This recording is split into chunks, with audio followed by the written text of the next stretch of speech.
차량 행렬이 멈춘 곳은 서울의 심장부 테헤란로의 마천루 숲에서도 가장 높이 솟은 율성그룹 타워 앞이었다.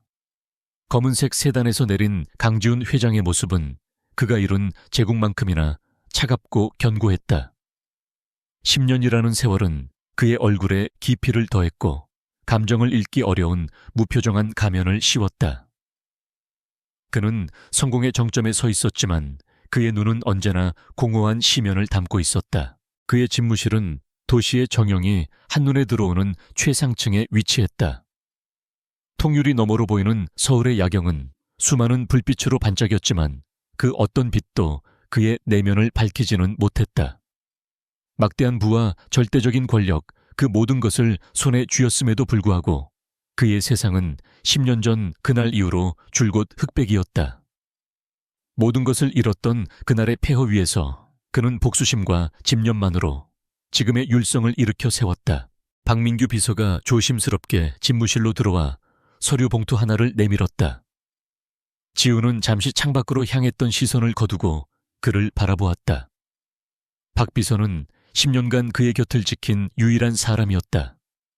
그의 기쁨 분노 그리고 깊은 슬픔까지 모두 묵묵히 지켜봐온 충직한 그림자였다. 봉투 안에는 그가 10년 동안 애타게 찾아 헤맨 흔적이 담겨 있었다. 부산입니다. 작은 식당을 운영하고 있다고 합니다. 박 비서의 목소리는 최대한 감정을 배제하고 있었지만 희미한 떨림까지는 숨기지 못했다. 지우는 말없이 봉투를 받아들었다. 얇은 종이의 감촉이 마치 타는 불처럼 뜨겁게 느껴졌다. 그의 심장이 10년 만에 처음으로 제멋대로 날뛰기 시작했다.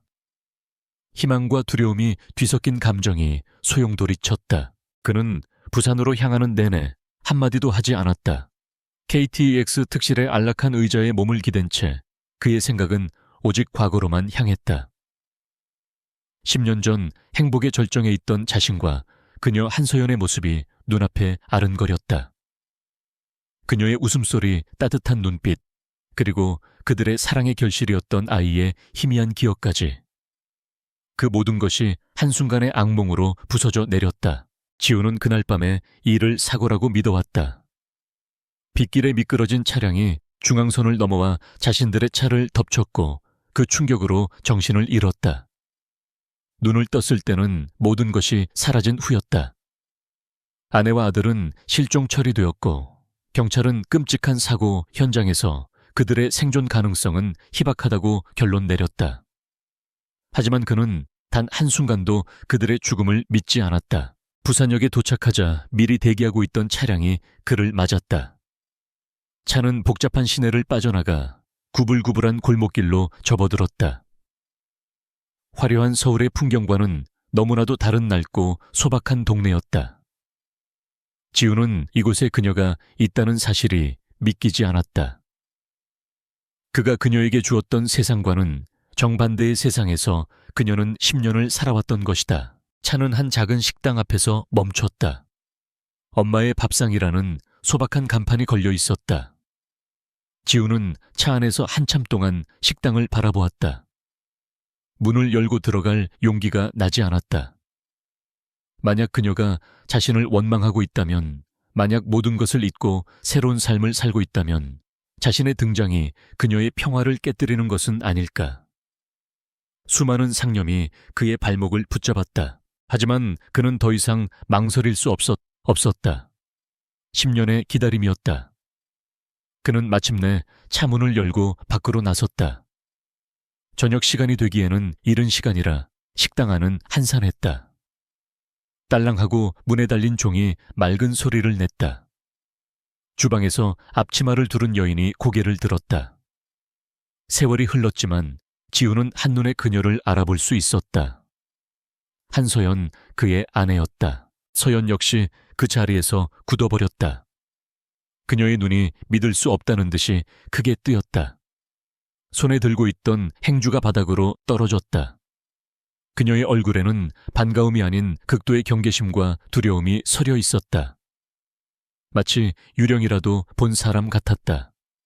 그 차가운 반응은 지훈의 심장에 비수처럼 꽂혔다. 그가 꿈꿔왔던 재회는 이런 모습이 아니었다. 서연아, 지훈의 목소리가 메마른 입술 사이로 겨우 흘러나왔다. 그가 한 걸음 다가서자 서연은 본능적으로 한 걸음 뒤로 물러섰다. 그 작은 몸짓 하나가 그들 사이에 10년이라는 거리를 실감하게 했다. 그녀는 그를 거부하고 있었다. 그가 그토록 그리워했던 여인은 이제 그를 이방인처럼 혹은 위험한 존재처럼 대하고 있었다. 바로 그때 식당 안쪽에서 작은 아이 하나가 달려나왔다. 엄마, 나 배고파요. 10살쯤 되어 보이는 남자아이였다. 아이는 지훈을 보고 낯선 사람의 등장에 걸음을 멈췄다. 아이의 얼굴을 본 순간 지훈은 숨을 쉴 수가 없었다. 자신의 어린 시절을 그대로 빼닮은 얼굴. 그의 아들 강민준이었다. 살아있었다. 그의 아들이 정말로 살아있었다. 벅찬 감정이 그의 온몸을 휩쓸었다. 그는 아이에게 다가가려 했다. 하지만 서연이 재빨리 아이를 자신의 등 뒤로 숨기며 그를 막아섰다. 그녀의 눈빛은 이제 두려움을 넘어 적대감으로 변해 있었다. 여긴 어떻게 알고 왔어요? 당장 나가요. 여긴 당신이 올 곳이 아니에요. 그녀의 목소리는 얼음장처럼 차가웠다. 서연아, 제발. 내가 얼마나 당신과 민준이를 찾아다녔는지 몰라. 그날 이후로 내 세상은 멈췄어. 이제 모든 걸 되돌리고 싶어. 제발 나에게 기회를 줘. 지훈은 애원했다. 그의 자존심, 회장이라는 지위, 그 모든 것을 버리고 한 여자 앞에 무릎이라도 꿇을 심정이었다. 그는 잃어버린 시간을 되찾고 싶었다. 하지만 서연의 표정은 변함이 없었다. 그녀는 지훈의 간절한 눈빛을 외면하며 고개를 저었다. 그녀의 시선은 잠시 등 뒤에 숨어 불안하게 자신을 올려다보는 아들에게로 향했다. 그 시선에는 세상 그 무엇과도 바꿀 수 없는 모성애와 결연한 의지가 담겨 있었다. 그녀는 아들을 지키기 위해서라면 악마와도 맞설 수 있을 것 같았다. 모든 걸 되돌려요. 당신은 아무것도 몰라요. 당신이 아는 건 아무것도 없다고요. 서연은 냉소적으로 말했다. 그녀의 말 한마디 한마디가 지훈의 희망을 조각냈다. 그는 대체 무엇을 놓치고 있는 것일까? 10년 전 그날 밤 자신이 모르는 또 다른 진실이라도 있는 것이란 말인가? 혼란스러움이 그의 머릿속을 헤집었다. 지훈은 자신의 아들 민준에게서 눈을 떼지 못했다. 아이는 두려움과 호기심이 뒤섞인 눈으로 그를 쳐다보고 있었다. 아빠라는 존재를 전혀 모르는 아이의 순수한 눈빛이었다. 지훈은 아이에게 자신의 존재를 알리고 싶었다. 내가 너의 아버지라고 10년 동안 너를 단 한순간도 잊은 적이 없다고 말해주고 싶었다. 민준아, 내가 네 아빠야. 지훈이 떨리는 목소리로 아이의 이름을 불렀다. 그 순간 서연의 얼굴이 하얗게 질렸다. 그녀는 거의 비명을 지르듯 외쳤다. 그만해요. 그 아이에게 그런 말 하지 말아요. 그녀의 반응은 지훈의 예상을 훨씬 뛰어넘는 격렬한 것이었다. 마치 금기된 진실을 건드린 사람처럼. 지훈은 이해할 수 없었다. 왜 그녀가 이토록 자신을 막아서는 것인지, 왜 아들에게 아버지를 알려주는 것을 두려워하는 것인지. 그가 다시 한번 입을 열려는 순간 서연은 모든 것을 끝내버리기로 결심한 듯 차갑게 그를 응시했다. 그녀의 눈빛은 더 이상 슬픔이나 두려움이 아니었다. 그것은 깊은 경멸과 단절의 선언이었다. 그녀는 지훈의 가슴에 가장 깊은 상처를 낼 수 있는 말을 골랐다. 그녀의 입술이 천천히 열렸다. 그 한마디는 지난 10년간 지훈이 쌓아 올린 모든 것을 무너뜨리고 그의 존재 자체를 부정하는 잔인한 선고와도 같았다. 세상의 모든 소음이 멎고 지훈의 귓게는 오직 그녀의 목소리만이 비수처럼 날아와 박혔다. 이 아이 아빠는 그날 밤 우릴 구해준 은인이에요. 그 말이 공기 중에 흩어지는 순간 지훈의 세상은 다시 한번 무너져 내렸다. 10년 전의 그날 밤보다 더 깊고 어두운 절망의 나락으로 떨어졌다. 그의 아들이 자신의 핏줄이 다른 남자를 아버지로 알고 있다는 사실. 그리고 그 남자가 자신을 대신해 그들을 구한 영웅이라는 사실. 그것은 그 어떤 비극보다도 잔인한 진실이었다. 지우는 아무 말도 할 수 없었다.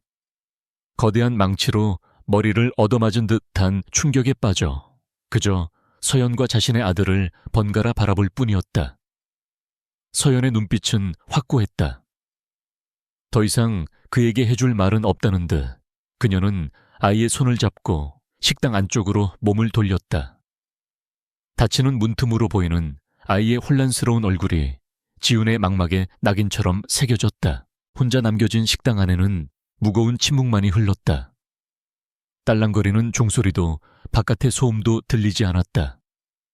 지훈은 자신이 이룬 모든 것이 얼마나 허망한 것인지를 깨달았다. 율성그룹의 회장이라는 타이틀도 세상을 다 가질 듯한 권력도 잃어버린 가족 앞에서는 한낱 먼지에 불과했다. 그는 완벽한 패배자였다. 그날 밤 자신은 그들을 지키지 못했다. 그리고 다른 누군가가 그들을 구했다. 그 대가로 그는 아내와 아들에게서 가장 중요한 자리를 빼앗겼다. 은인. 그 단어가 그의 뇌리에서 떠나지 않고 메아리 쳤다. 그는 가족에게 구원자가 아닌 잊고 싶은 과거이자 위험일 뿐이었다. 그는 모든 것을 되돌리고 싶었지만 이제는 무엇부터 시작해야 할지조차 알 수 없었다. 그는 비틀거리며 식당을 나섰다. 어둠이 내린 부산의 골목은 낯설고 차가웠다. 그는 자신의 차로 돌아와 운전석에 쓰러지듯 몸을 기댔다. 박 비서가 걱정스러운 얼굴로 다가왔지만 그는 아무 말도 할 수 없었다. 눈앞이 흐려지며 뜨거운 것이 뺨을 타고 흘러내렸다. 10년 만에 처음으로 흘리는 눈물이었다. 그 눈물은 회한과 절망 그리고 알 수 없는 분노가 뒤섞인 소금물이었다. 10년의 세월이 그를 강하게 만들었다고 생각했지만 그는 여전히 10년 전 그날 밤의 무력한 남자일 뿐이었다. 서연의 차가운 한마디는 그의 심장을 영원히 얼어붙게 만들었다. 이제 그는 알아야만 했다. 10년 전 그날 밤 대체 무슨 일이 있었던 것인지, 그리고 그의 가족을 구해낸 은인이라는 남자는 대체 누구인지. 그것을 알아내기 전까지는 아무것도 끝난 것이 아니었다. 이것은 끝이 아니라 또 다른 시작이었다. 지독하고 외로운 싸움의 시작. 부산의 밤 공기는 축축하고 무거웠다. 강지훈은 얼마나 오랫동안 차 안에 앉아 있었는지 알 수 없었다. 시간 감각이 마비된 채 그는 텅 빈 시선으로 어두운 골목길을 응시할 뿐이었다. 한서연이 던진 말들은 그의 머릿속에서 끊임없이 재생되며 심장을 난도질했다. 이 아이 아빠는 그날 밤 우릴 구해준 은인이에요. 그 목소리는 저주처럼 그의 영혼을 올감했다. 박민규 비서는 아무 말 없이 운전석을 지키고 있었다. 그는 백미러를 통해 지훈의 무너진 옆모습을 흘깃 쳐다보았다. 지난 10년간 그는 강지훈이라는 남자가 얼마나 강철 같은 의지로 자신을 단련해왔는지 누구보다 잘 알고 있었다. 어떤 위기 앞에서도 흔들리지 않던 그가 지금은 금방이라도 부서져 내릴 듯 위태로워 보였다. 박 비서는 조용히 시선을 앞으로 돌렸다. 지금 그에게 필요한 것은 위로가 아니라 시간이리라. 한참의 침묵 끝에 지훈이 겨우 입을 열었다. 그의 목소리는 물에 젖은 종이처럼 힘없이 갈라져 나왔다. 서울로 돌아가지. 그 짧은 명령에는 수만 가지 감정이 응축되어 있었다. 절망, 분노, 그리고 희미하게 타오르기 시작하는 무언가. 그것은 진실을 향한 갈증이었다. 그는 이대로 무너질 수 없었다. 무너지기 전에 모든 것을 알아내야만 했다. 서울로 돌아오는 길은 지독하게 길게 느껴졌다. 차창 밖으로 스쳐 지나가는 풍경들은 아무런 의미도 갖지 못했다. 지훈의 모든 신경은 10년 전 그날 밤의 기억을 향해 있었다. 그는 지금까지 그날의 일을 단순한 교통사고로만 여겨왔다. 하지만 서연의 반응과 은인이라는 존재는 그 견고했던 믿음에 균열을 일으켰다. 어쩌면 처음부터 모든 것이 잘못되었을지도 모른다. 그녀는 왜 10년 동안 숨어 살아야만 했을까? 단순한 사고였다면 왜 자신에게 연락하지 않았을까? 그를 원망했다면 차라리 찾아와 뺨이라도 때리는 편이 더 그녀다웠다. 그녀는 그런 두려움에 떨며 도망칠 여인이 아니었다. 무언가 거대한 위협이 그녀를 짓눌렀던 것이 틀림없었다. 그리고 그 위협은 아직도 끝나지 않았을 가능성이 높았다. 서울의 야경이 다시 시야에 들어왔을 때 지우는 이미 다른 사람이 되어 있었다. 슬픔에 잠겨있던 남자는 사라지고 냉철한 전략가의 눈빛이 돌아와 있었다. 그는 자신의 펜트하우스로 돌아오자마자 박 비서에게 명령했다. 10년 전 나와 내 아내가 당했던 교통사고 자료 전부 다시 찾아내. 경찰 기록보험 처리 내역 당시 현장 담당자까지. 하나도 빠짐없이. 박 비서는 지훈의 눈빛에서 이전과는 다른 결의를 읽었다. 그는 짧게 대답하고 곧바로 움직였다. 혼자 남은 지훈은 거실 중앙에 우두커니 섰다. 최고급 가구와 예술 작품으로 채워진 이 넓은 공간은 차가운 공허함만을 내뿜고 있었다. 그는 위스키 병을 들어 잔에 따랐지만 마시지는 않았다. 대신 그는 소파에 깊숙이 몸을 묻고 눈을 감았다. 기억의 파편을 맞추기 위해서였다. 빗소리가 거셌다. 와이퍼가 쉴 새 없이 움직였지만 흐릿한 시야를 완전히 닦아내지는 못했다. 옆자리의 서연은 곤히 잠들어 있었고 뒷좌석 카시트의 갓난아들 민준이 역시 새근새근 숨을 내쉬고 있었다. 늦은 밤 가족 여행에서 돌아오는 길이었다. 피곤했지만 행복했다. 그는 라디오에서 흘러나오는 감미로운 음악을 흥얼거렸다. 그때였다. 백미러로 뒤따라오던 검은색 차량의 불빛이 성가시게 느껴지기 시작한 것이. 너무 가까이부터 따라오고 있었다. 지우는 속도를 조금 높여 거리를 벌리려 했지만 그 차 역시 끈질기게 따라붙었다. 불길한 예감이 등골을 스쳤다. 단순한 난폭 운전이 아니었다. 명백한 의도를 가진 위협이었다. 그가 긴장하며 핸들을 꽉 잡는 순간 반대편 차선에서 갑자기 눈부신 헤드라이트 불빛이 쏘아져 들어왔다. 거대한 트럭이 중앙선을 넘어 이쪽으로 돌진하고 있었다.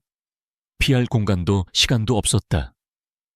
지우는 본능적으로 핸들을 꺾으며 서연의 이름을 비명처럼 외쳤다. 그리고 귀를 찢는 듯 단 굉음과 함께 세상이 뒤집혔다. 온몸을 꿰뚫는 듯한 고통 부서지는 유리 파편 화약 냄새와 뒤섞인 비릿한 피 냄새. 희미해져가는 의식 속에서 그는 무언가를 보았다. 자신들의 차를 들이받은 트럭 운전석에서 내린 남자가 아니었다. 뒤따라오던 검은색 세단에서 내린 그림자였다. 그 그림자는 사고 현장을 유령처럼 맴돌며 무언가를 확인하는 듯 했다. 그리고 지우는 거기까지 생각했을 때 극심한 두통과 함께 눈을 떴다. 그는 거친 숨을 몰아쉬었다. 온몸이 식은땀으로 젖어 있었다. 지금까지는 충격으로 인한 환각이라고 치부했던 기억이었다. 하지만 이제는 달랐다. 그 검은 세단과 그림자. 그것이 이 모든 사건의 열쇠일지도 모른다. 그것은 사고가 아니라 명백한 살인 시도였다. 누군가 자신과 자신의 가족을 죽이려 했던 것이다. 그렇다면 서연과 민준이는 어떻게 살아남았을까? 그리고 그들을 구해준 은희는 누구일까? 그 역시 그 현장에 있었던 것일까? 수많은 질문이 꼬리에 꼬리를 물고 이어졌다. 지우는 자리에서 벌떡 일어났다. 그는 더 이상 과거의 기억에만 의존할 수 없었다. 그는 자신의 힘으로 직접 진실을 파헤쳐야 했다. 다음 날 아침 율성그룹 회의실의 공기는 얼음장처럼 차가웠다. 지우는 평소와 다름없는 냉정한 표정으로 회의를 주재했다. 하지만 그의 머릿속은 온통 다른 생각으로 가득 차 있었다. 임원들의 보고가 그의 귀에는 소음처럼 들릴 뿐이었다. 그의 시선은 이따금 맞은편에 앉은 한 남자에게로 향했다. 그의 삼촌이자 그룹의 부회장 강태식이었다. 강태식은 온화한 미소와 인자한 풍모로 그룹의 원로로서 존경받는 인물이었다. 10년 전 지훈이 사고로 모든 것을 잃고 쓰러졌을 때 회사를 지탱하고 그를 일으켜 세운 것도 강태식이었다. 지훈은 지금까지 단 한 번도 그를 의심해 본 적이 없었다. 하지만 이제 모든 것이 의심스러웠다.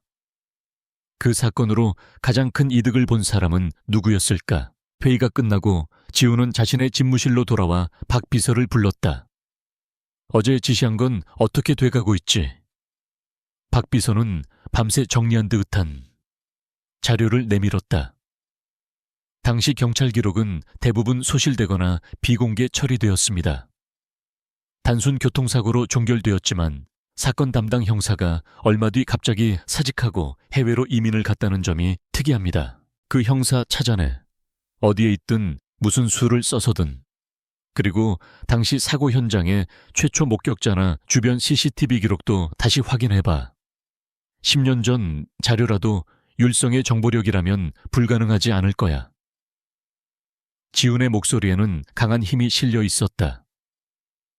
그는 이제 사냥을 시작한 맹수와 같았다. 박 비서는 잠시 망설이다가 조심스럽게 입을 열었다. 회장님, 혹시 강태식 부회장님께는 이 사실을... 그의 말이 차에 끝나기도 전에 지훈이 그를 가로막았다. 아무에게도 알려선 안 돼. 특히 삼촌에게는. 이건 내 개인적인 일이야. 회사의 시스템을 이용하되 철저히 비밀을 유지하도록. 그의 단호한 명령에 박 비서는 더 이상 묻지 않고 고개를 숙였다. 그는 자신의 주군이 거대한 무언가와 싸움을 시작했음을 직감했다. 그리고 자신은 그 싸움에서 유일한 창과 방패가 되어야 할 터였다. 박 비서가 나가고 지훈은 다시 깊은 생각에 잠겼다. 만약 자신의 의심이 사실이라면 그는 지난 10년간 원수의 품 안에서 살아온 셈이었다. 그는 창가로 다가가 도시를 내려다보았다. 수많은 빌딩들이 그의 발 아래에 있었다. 그는 이 도시의 왕이었다. 하지만 그는 이제 깨달았다. 자신이 쌓아 올린 이 성이 얼마나 허술한 기반 위에 서 있었는지를. 보이지 않는 적은 바로 자신의 가장 가까운 곳에서 자신의 모든 것을 노리고 있었을지도 모른다. 그는 주먹을 불끈 쥐었다. 손톱이 손바닥을 파고드는 고통이 오히려 정신을 맑게 해주었다. 그는 더 이상 잃을 것이 없다고 생각했다. 하지만 아니었다. 이제 막 되찾은 희망의 불씨가 있었다. 한서연과 강민준. 그는 그들을 되찾아야 할 뿐만 아니라 지켜내야만 했다. 그들을 위협하는 어둠의 실체를 밝혀내고 자신의 손으로 심판해야 했다. 지훈은 책상 위에 전화기를 들어 단축 번호를 눌렀다. 신호음이 몇 번 울리고 박 비서가 전화를 받았다. 나다. 한 가지 더. 부산에 있는 내 아내와 아이를 감시, 아니 보호할 사람을 붙여. 절대 들키지 않게 그림자처럼. 그들에게 접근하는 자가 있다면 사소한 것이라도 모두 보고하도록. 그의 목소리는 강철처럼 차갑고 단단했다. 슬픔과 회한의 시간은 끝났다. 끝났다. 이제 방역의 시간이었다. 그는 잃어버린 10년의 진실을 향해 거대한 음모의 심장부로 걸어 들어가기 시작했다. 강지훈의 하루는 이제 부산의 작은 식당에서 시작되어 그곳에서 끝났다. 그의 집무실 한쪽 벽면을 차지한 거대한 스크린에는 엄마의 밥상, 주변을 비추는 여러 개의 CCTV 영상이 실시간으로 전송되고 있었다. 박민규 비서가 고용한 전직 국정원 출신 요원들은 식당 건너편 건물에 위장 사무실을 차리고 그림자처럼 모자의 일상을 기록하여 그에게 보고했다. 화면 속에서 한서연은 지훈이 기억하는 모습과 많이 달라져 있었다. 화려한 옷 대신 수수한 옷차림에 질끈 묶은 머리 화장기, 없는 얼굴에는 고단한 삶의 흔적이 묻어났다. 하지만 그녀는 씩씩했다. 손님들을 맞이하고 음식을 나르고 아들 민준이를 챙기는 그녀의 모든 움직임에는 강인한 생명력이 넘실거렸다. 지우는 스크린 너머로 그녀를 보는 것만으로도 가슴이 아려왔다. 아들 민준이는 밝고 건강하게 자라 있었다. 학교 갈 준비를 하며 투정을 부리는 모습, 친구들과 골목길을 뛰어다니는 모습, 식당 한쪽에서 숙제를 하는 모습까지. 지우는 아들의 성장 과정을 지난 10년간 단 한순간도 함께하지 못했다는 사실에 죄책감을 느꼈다. 그는 왕국의 외로운 왕이었고 그의 아들은 그가 모르는 작은 세상에서 평범한 행복을 누리며 살고 있었다. 며칠간의 관찰이 이어지던 어느 날 오후 그 남자가 나타났다. 지우는 숨을 죽이고 화면을 응시했다. 서연이 은인이라고 불렀던 남자. 그는 평범한 작업복 차림의 40대 남성이었다. 다부진 체격과 무뚝뚝해 보이는 표정이었지만 그의 눈빛은 주변을 끊임없이 경계하는 날카로움을 담고 있었다. 그는 식당에 들어서자마자 익숙하게 삐걱거리는 문을 손보고 무거운 쌀자루를 창고로 옮겼다. 서연은 그에게 어떤 경계심도 보이지 않았다. 오히려 당연하다는 듯이 시원한 물 한 잔을 건네고 그의 어깨를 가볍게 두드려 주었다. 그들의 관계는 연인이라기보다는 오랜 세월을 함께 헤쳐온 전우나 가족에 가까워 보였다. 지우는 가슴을 짓누르는 질투심을 애써 억눌렀다. 저 남자는 지난 10년간 자신이 없었던 그 자리를 묵묵히 지켜왔던 것이다. 학교를 마친 민준이가 식당으로 달려 들어오며 외쳤다. 아저씨, 아이는 망설임 없이 남자의 품에 안겼다. 남자는 무뚝뚝하던 표정을 풀고 부드러운 미소와 함께 아이의 머리를 쓰다듬었다. 그 모습은 지훈의 심장을 산산조각 냈다. 자신의 아들이 다른 남자를 보며 저토록 환하게 웃고 있었다. 아빠가 아닌 아저씨라는 호칭이 그나마 마지막 남은 위안이었다. 남자의 이름은 최진혁이었다. 박민규 비서의 보고에 따르면 그는 10년 전 명예퇴직한 전직 경찰이었다. 공교롭게도 그가 경찰을 그만둔 시기는 지훈의 사고 시점과 정확히 일치했다. 그는 현재 인근공사 현장에서 일용직으로 일하며 생계를 유지하고 있었다. 그의 과거 기록은 너무나도 깨끗해서 오히려 의심스러울 정도였다. 지훈은 최진혁과 민준이가 함께 있는 모습을 계속해서 지켜보았다. 최진혁은 아이에게 글러브를 끼워주며 캐치볼을 가르쳐주기도 하고 어려운 수학 문제를 놓고 머리를 맞대고 고민하기도 했다. 그는 민준이에게 친구이자 보호자이자 아버지 같은 존재였다. 지우는 자신이 한 번도 해줘 본 적 없는 역할들을 너무나도 자연스럽게 해내는 최진혁을 보며 씁쓸함을 삼켰다. 어느 저녁 세 사람은 식당에 마주 앉아 함께 저녁을 먹었다. 소박한 밥상이었지만 웃음이 끊이지 않았다. 서연은 지훈 앞에서 보였던 차가운 모습은 온데간데 없이 편안한 미소를 짓고 있었다. 민준이는 학교에서 있었던 일을 신나게 떠들었고 최진혁은 묵묵히 아이의 말을 들어주며 반찬을 집어주었다. 완벽한 가족의 모습이었다. 지훈이 그토록 꿈꿔왔지만 가질 수 없었던 풍경이었다. 그는 스크린의 전원을 꺼버렸다. 더 이상 지켜볼 수가 없었다. 칠흑 같은 어둠이 내린 사무실에서 그는 자신이 얼마나 어리석었는지를 깨달았다. 그는 돈과 권력으로 모든 것을 되돌릴 수 있다고 생각했다. 서연에게 가서 용서를 구하고 민준이에게 자신이 아버지임을 알리면 모든 것이 제자리로 돌아올 것이라 믿었다. 하지만 10년이라는 시간의 무게는 그렇게 가볍지 않았다. 그들의 세상은 자신이 모르는 사이 견고하게 완성되어 있었다. 최진혁이라는 남자는 그 세상의 기둥이자 방패였다. 그가 서연과 민준이를 지키고 있었다. 그렇다면 무엇으로부터 10년 전의 그 위협은 아직도 끝나지 않은 것일까? 최진혁은 그저 평범한 은인이 아니라 거대한 위험을 온몸으로 막아서고 있는 파수꾼일지도 모른다. 지우는 다시 화면을 켰다. 이번에는 다른 각도의 영상이었다. 식당 주변을 배회하는 낯선 차량 모자를 쓰고 얼굴을 가린 채 주변을 살피는 남자. 현장 요원들이 보내온 보고였다.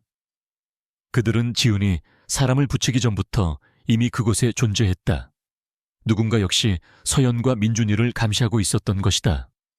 등골에 차가운 소름이 돋았다. 그 순간 식당 밖으로 나온 최진혁의 움직임이 예사롭지 않았다. 그는 담배를 피우는 척하며 골목길 어귀에 정차된 낯선 차량을 날카롭게 응시했다. 그의 온몸에서 뿜어져 나오는 기운은 평범한 노동자의 그것이 아니었다. 맹수의 감각을 지닌 숙련된 사냥꾼 혹은 전사의 모습이었다. 그는 위험을 감지하고 있었다. 최진혁은 짧게 혀를 차더니 아무 일 없다는 듯이 다시 식당으로 들어갔다. 하지만 지우는 알 수 있었다. 저 남자는 모든 것을 알고 대비하고 있다는 것을. 서연과 민준이의 평화로운 일상은 저 남자의 보이지 않는 희생과 경계 위에서 아슬아슬하게 유지되고 있었던 것이다. 지우는 끓어오르는 질투와는 별개로 최진혁이라는 남자에 대해 경외감마저 느끼기 시작했다. 그는 자신이 할 수 없었던 일을 해냈다. 그는 가족을 지켜냈다. 어쩌면 그에게서 아내와 아들을 되찾아오는 가장 빠른 방법은 그가 맞서 싸우고 있는 적의 정체를 알아내고 그 위협을 자신의 손으로 제거하는 것일지도 모른다. 그는 박민규 비서에게 전화를 걸었다. 최진혁이라는 남자에 대해 더 자세히 조사해 경찰 시절 그가 맡았던 사건 동료들의 평판, 그리고 10년 전 그가 갑자기 사직하게 된 진짜 이유를 알아내. 또한 지금 부산에 있는 감시조에게 명령해. 최진혁의 눈에 띄지 않도록 더 조심하되 그가 경계하는 대상이 누구인지 파악하는 데 집중하라고. 전화를 끊은 지우는 다시 화면을 바라보았다. 화면 속 서연은 잠든 민준이의 이마에 입을 맞추고 있었다. 그토록 평화로워 보이는 장면 뒤에 얼마나 깊은 어둠이 도사리고 있는지 그는 이제 어렴풋이 짐작할 수 있었다. 그는 더 이상 멀리서 지켜보는 방관자로만 머물 수 없었다. 그는 이 전쟁에 직접 뛰어들어야만 했다. 그것이 자신의 가족을 되찾을 유일한 길이자 아버지로서 남편으로서 져야 할 당연한 책임이었다. 그의 눈빛이 차갑게 빛났다. 이제 방어는 끝났다. 공격을 시작할 때였다. 율성그룹 부회장 강태식의 집무실은 강지훈의 공간과는 정반대의 분위기를 자아냈다. 현대적인 차가움 대신 묵직한 고가구와 동양화가 어우러져 원숙한 권위가 느껴지는 곳이었다. 강태식은 능숙한 손길로 차심을 우려내며 맞은편에 앉은 비서의 보고를 듣고 있었다. 그의 얼굴에는 언제나처럼 온화한 미소가 걸려 있었지만 눈빛만은 서늘하게 빛나고 있었다.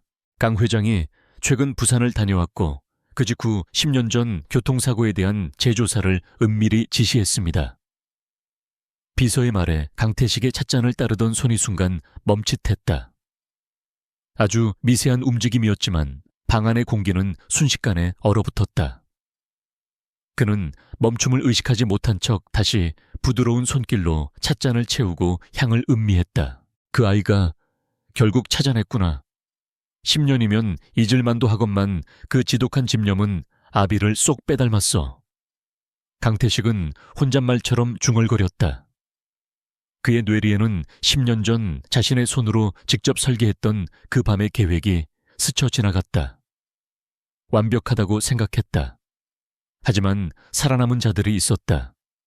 그는 그 사실을 알고 있었지만 시궁창에 숨어 조용히 살아갈 것이라 믿었다. 하지만 조카인 강지훈이 그들을 찾아낸 이상 이야기는 달라진다. 지훈의 성격을 누구보다 잘 아는 그였다.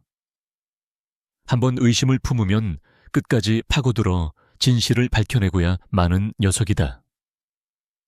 가만히 두었다가는 10년간 공들여 쌓아 올린 자신의 탑이 무너져 내릴 수도 있었다. 이제는 경고를 보낼 때가 되었다. 더 이상 과거를 파헤치지 말라는 아주 분명하고도 강력한 경고를. 며칠 뒤 율성그룹은 거대한 암초에 부딪혔다. 그룹의 차세대 성장 동력으로 지훈이 직접 모든 것을 쏟아부었던 바이오 신약 개발 프로젝트가 예상치 못한 난관에 봉착한 것이다. 정부의 최종 승인만을 남겨두고 있던 상황에서 갑자기 한 환경단체가 신약의 임상시험 과정에서 치명적인 부작용이 은폐되었다는 의혹을 제기하고 나섰다. 언론은 기다렸다는 듯이 이 문제를 대서특필했다.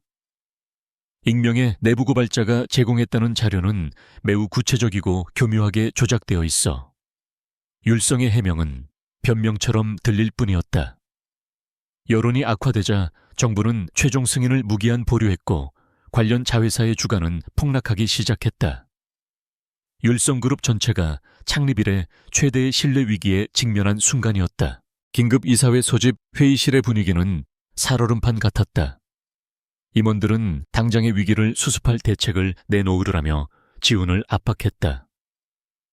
모두가 혼란과 불안에 휩싸여 있었지만 지훈만은 놀라울 정도로 침착했다. 그는 이 모든 공격이 너무나도 시기적절하고 정교하게 이루어졌다는 점에 주목했다. 이것은 우연이 아니었다.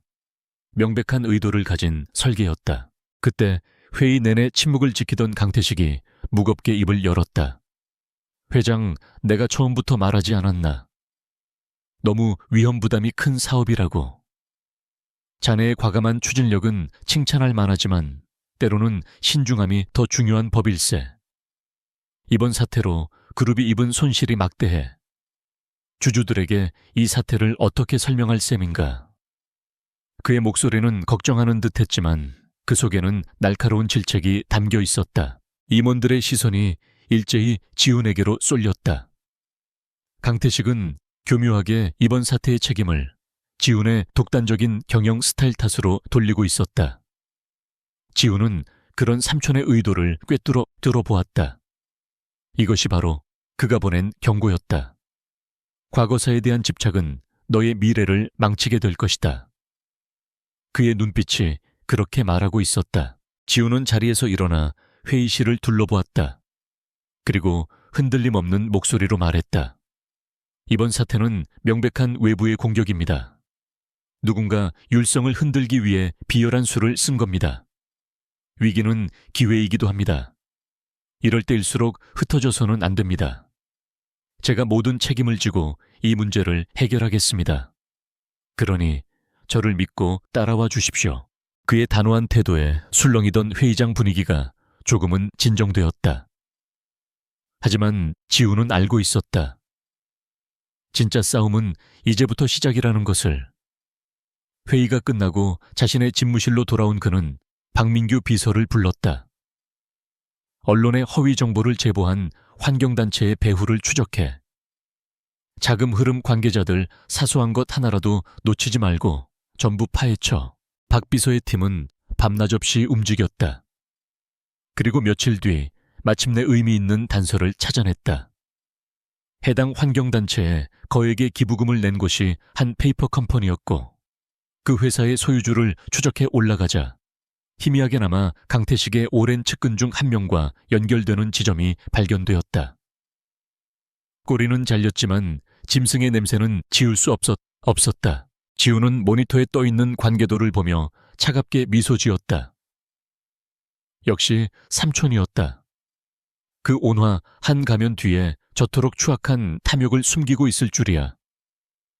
그는 자신을 율성의 후계자로 아낌없이 지원해주던 삼촌의 모습을 떠올렸다. 그 모든 것이 거짓이었다. 처음부터 그는 자신의 것을 빼앗기 위해 곁에 머물렀던 늑대였다. 이제 모든 조각이 맞춰지기 시작했다. 10년 전의 사고는 지훈을 제거하고 회사를 차지하려던 강태식의 소행이었다. 그리고 서연과 민준이는 그 추악한 진실을 알고 있기에 혹은 그 자체로 위험 요소이기에 10년간 숨어 살아야만 했던 것이다. 최진혁이라는 남자는 아마도 그날의 진실을 목격하고 양심의 가책 때문에 그들을 보호하고 있었을 터였다. 지우는 이제 자신이 두 개의 전선에서 동시에 싸워야 한다는 것을 깨달았다. 한쪽에서는 율성그룹을 집어삼키려는 내부의 적과 싸워야 하고, 다른 한쪽에서는 그 적에게서 자신의 가족을 되찾아와야 했다. 두 개의 전쟁은 결국 하나의 목표 강태식을 무너뜨리는 것으로 귀결되었다. 그는 부산의 CCTV 영상을 연결했다. 화면 속에서 민준이는 친구들과 함께 웃으며 공을 차고 있었다. 너무나도 평화롭고 순수한 모습이었다. 저 아이의 웃음을 지키기 위해서라도 그는 절대로 물러설 수 없었다. 강태식의 경고는 오히려 그의 잠자던 투쟁심에 불을 지폈다. 그는 이제 망설이지 않을 것이다. 박 비서, 바이오 프로젝트 전면 중단하고 철수 준비를 시작하게. 그리고 손실액을 전부 계산해서 보고해. 지훈의 갑작스러운 명령에 박 비서는 놀라 반문했다. 회장님, 그건 회장님의 모든 것이 걸린 프로젝트입니다. 이대로 포기하시면. 지훈이 그의 말을 잘랐다. 큰 것을 잡기 위해선 작은 미끼를 버릴 줄도 알아야지. 지금은 한 발 물러설 때다. 저기 가장 방심하는 순간이 바로 우리가 공격할 최적의 기회니까. 그의 눈빛은 더 이상 방어하는 자의 것이 아니었다. 모든 것을 걸고 방역을 준비하는 사냥꾼의 눈빛이었다. 그는 기꺼이 자신의 팔 하나를 내주고 적의 심장을 취할 준비를 하고 있었다. 강지훈이 율성그룹의 바이오 프로젝트를 전면 중단하겠다고 선언하자 이사회는 발칵 뒤집혔다. 그의 가장 강력한 무기를 스스로 내려놓는 행위였기 때문이다. 강태식은 회의장에서 지훈의 결정을 개탄하며 그의 무능함을 질책했지만 자신의 집무실로 돌아와서는 만족스러운 미소를 감추지 못했다. 오만한 조카가 마침내 현실의 벽 앞에서 무릎을 꿇었다고 생각했다. 하지만 그것은 지훈이 의도한 정교한 위장이었다. 그는 적의 시선을 기업 분쟁에 묶어두고 자신은 조용히 다시 부산으로 향했다. 감시 카메라를 통해 보는 것만으로는 부족했다. 그는 한서연을 직접 만나야만 했다. 그녀가 무엇을 두려워하는지, 그리고 10년 전 그 밤의 진실에 대해 얼마나 알고 있는지 직접 들어야만 했다. 그것이 이 지독한 싸움을 끝낼 수 있는 유일한 열쇠였다. 이번에는 식당으로 찾아가지 않았다. 그는 서연이 매일 아침 민준이를 학교에 데려다주고 근처 시장에 들른다는 것을 알고 있었다. 그는 이른 아침 시장 입구의 한적한 골목에서 그녀를 기다렸다. 얼마 지나지 않아 익숙한 모습의 서연이 나타났다. 그녀는 장바구니를 든 채 생각에 잠긴 듯 천천히 걷고 있었다. 지우는 심호흡을 하고 그녀의 앞을 막아섰다. 서연은 갑자기 나타난 지훈의 모습에 질겁하며 뒤로 물러섰다. 그녀의 얼굴에서 핏기가 가시는 것이 보였다. 그녀의 첫 반응은 분노가 아닌 순수한 공포였다. 마치 어둠 속에서 오랫동안 자신을 사냥해온 포식자와 마주친 초식동물 같았다. 왜 또 온 거예요? 제발 그냥 가요. 우리 좀 내버려둬요. 그녀의 목소리는 애원처럼 떨리고 있었다. 서연아, 도망치지 말고 내 말 좀 들어줘. 나 이제 알아. 10년 전 그 일이 단순한 사고가 아니었다는 거. 누군가 우리를 해치려 했다는 것도. 그리고 그 배후에 누가 있는지 짐작가는 사람도 있어. 지우는 최대한 부드러운 목소리로 그녀를 안심시키려 했다. 그는 자신이 그녀의 적이 아니라 같은 위협에 맞서 싸울 동지임을 알려주고 싶었다. 하지만 지훈의 말은 오히려 서연의 공포에 불을 지폈다. 그녀는 거의 절규하듯 소리쳤다. 알면 더더욱 우리 앞에 나타나지 말았어야죠. 당신이 다시 나타났다는 걸 그들이 알게 되면 어떻게 될 것 같아요? 지난 10년간 우리가 어떻게 살아왔는지 당신은 상상도 못해 죽은 듯이 없는 듯이 숨만 쉬고 살았다고요. 그녀의 눈에서 눈물이 터져 나왔다. 그 눈물에는 지난 세월의 고통과 두려움이 고스란히 담겨 있었다. 당신의 세상과 우리의 세상은 달라요. 당신의 싸움에 우리를 끌어들이지 말아요. 그 거대한 힘 앞에서 우리는 먼지처럼 사라질 뿐이야. 당신이 나타난 것 자체가 민준이를 위험에 빠뜨리는 일이라고요. 그녀의 절규는 비수가 되어 지훈의 심장에 박혔다. 지훈은 그제야 깨달았다. 자신의 등장이 그녀에게는 구원이 아니라 재앙의 시작이었음을. 그는 그녀를 돕고 싶었지만 그의 존재 자체가 그녀를 위협하는 가장 큰 요인이 되어버린 것이다. 그는 무력감에 휩싸였다. 그럼 내가 어떻게 하면 좋겠어? 내 아내와 내 아들이 위험에 처해 있는데 그냥 보고만 있으란 말이야. 그의 물음에 서연은 고개를 세차게 저었다. 그녀는 눈물을 닦아내고 지훈을 똑바로 쳐다보았다. 그녀의 눈빛은 더 이상 약하지 않았다. 아들을 지키려는 어미의 강인함이 그 자리를 대신하고 있었다. 당신 아이요, 민준이는 지난 10년간 최진혁 씨가 목숨 걸고 지켜온 아이예요. 당신은 그 아이를 지켜줄 자격이 없어요. 서연의 잔인한 말은 계속되었다. 당신은 그 밤에 대해 아무것도 기억 못하죠. 눈앞에서 자기 자식을 죽이려는 자의 얼굴을 본 적 있어요. 나는 봤어요. 비에 젖은 아스팔트 위에서 부서진 차 안에서. 그들의 얼굴을 똑똑히 봤다고요. 난 절대로 그 악몽을 다시 겪게 하지 않을 거야. 민준이를 위해서라면 난 당신도 버릴 수 있어. 그녀의 고백은 지훈의 머리를 강타했다. 그녀는 범인들의 얼굴을 알고 있었다. 그래서 그토록 필사적으로 도망쳐야만 했던 것이다. 자신은 기억조차 못하는 그 끔찍한 순간을 그녀는 10년간 홀로 안고 살아왔다. 지훈은 가슴이 미어지는 듯한 고통을 느꼈다. 그는 그녀에게 어떤 위로도 어떤 약속도 해줄 수 없었다. 제발, 당신이 정말 단 한 번이라도 날 사랑했다면 우리를 그냥 잊어요. 당신의 기억 속에서 우릴 지워줘요. 그것이 당신이 우리를 위해 해줄 수 있는 유일한 일이야. 마지막 말을 남기고 서연은 장바구니를 떨어뜨린 채 도망치듯 골목을 빠져나갔다. 지훈은 차마 그녀를 붙잡지 못하고 그 자리에 망연히 서 있을 뿐이었다. 그녀가 세운 벽은 생각보다 훨씬 높고 단단했다. 그것은 증오가 아닌 두려움과 사랑으로 만들어진 벽이었다. 지훈은 깨달았다. 그 벽을 넘기 위해서는 먼저 그녀를 위협하는 외부의 적을 완벽하게 제거해야만 한다. 그녀에게 안전한 세상을 만들어주기 전까지는 그녀의 곁으로 단 한 걸음도 다가갈 수 없다는 것을. 무거운 발걸음으로 서울로 돌아온 지훈을 박민규 비서가 긴급한 표정으로 맞았다.